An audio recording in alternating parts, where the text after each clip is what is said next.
Сәлеметсіздер ме қатысушылар? Менің есімім Абжаппар Абубәкір. Мен Қапланбек жоғары аграрлық техникалық колледжінің ветеринария мамандығының студентімін. Менің бизнес тақырыбым бұл малдарды қолдан жасанды ұрықтандыру. Малды қолдан жасанды ұрықтандырудың пайдасы мен тиімділігін және елге пайдасын айтамын. Малдарды ұрықтандыру. Бұл малдарды ұрықтандыру екі жолмен болады. Жасанды және табиғи жолмен. Менің қазір сіздерге түсіндіретін жолым бұл жасанды жолмен. Жасанды жолмен келгенде малдарды қолдан ұрықтандыру барысында бірінші очередь бізге тазалық керек. Өзімізге ақ халатымызды киіп, қолдарымызды антисептикалық жолмен тазартып, және де перчатка және бетперде, басымызда обязательно шепшік болу керек.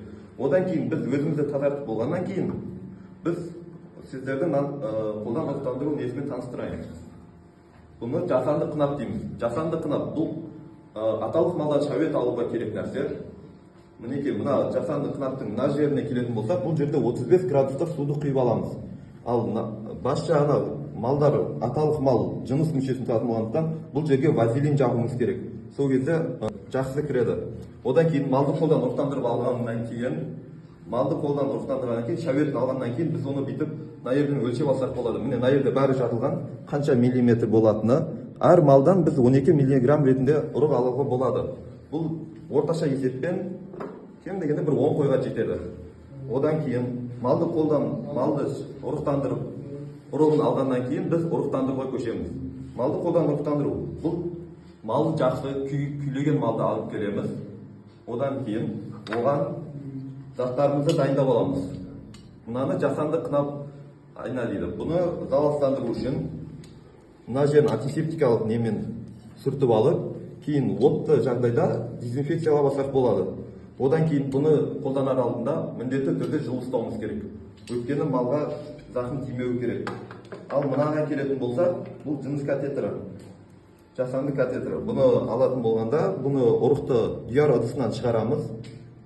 Одан кейін мына жерде өлшеулі несі болады, регуляторы болады. Бұл жерде әр миллиграмм алсақ болады, өлшеп алсақ болады. Бір қойға 1 миллиграмм жетеді. Жасанды ұрықтандырудың 3 түрлі әдісі бар. Моносервикалды, ректосервикалды және визосервикалды. Кең тараған екі түрі визосервикалды мен ректосервикалды әдістер. Визосервикалды әдісте бізге керегі жасанды қынап айнаны жылытып, малдың температурасына басып аламыз. Одан кейін малға жатыр мойнына салғаннан кейін бұны міндетті түрде 90-60 градуста бұрамыз. 90-60 градуста болғаннан кейін біз жыныс катетрін алып, жасанды ұрықты малдың жатыр мойнына саламыз. Міне осы визосервикалды әдіс осылай жүреді. Одан кейінгісі ректосервикалды әдіс. Ректосервикалды әдісте бізге керегі ұзын перчаткаларды қолымызға киіп, малдың жыныс мүшесінен тікішек арқылы малдың ұрықтанғанын сезіндіреміз.